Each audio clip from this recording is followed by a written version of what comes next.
As we start looking at the last three comparison tasks, I would encourage you to pick one of these tasks and try it in the classroom. It's a thing you can do ahead of time in your plans.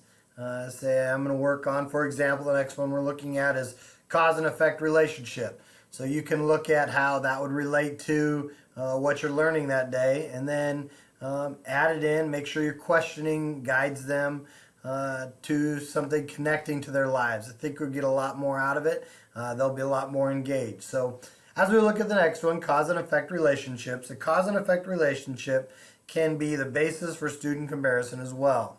An example is an economics teacher addressing the relationship between inflation and the devaluing of goods.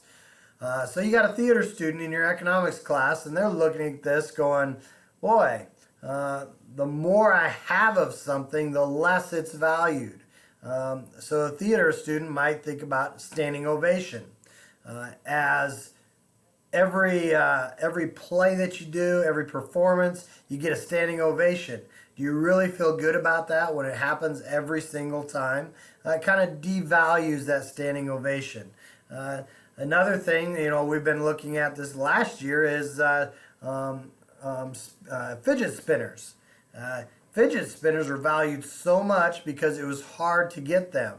And I think the more and more that we look at this, the more and more fidget spinners that are out there, the less important they will become. They won't be around as much. So when you look at a cause and effect relationship, you look at when something's in high demand, such as money, such as a standing ovation, such as fidget spinners, they're a lot more important.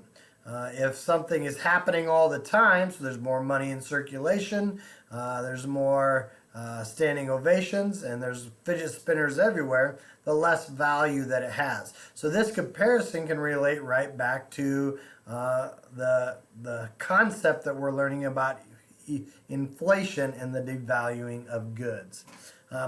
Hope you enjoyed this. We'll look at another comparison task here.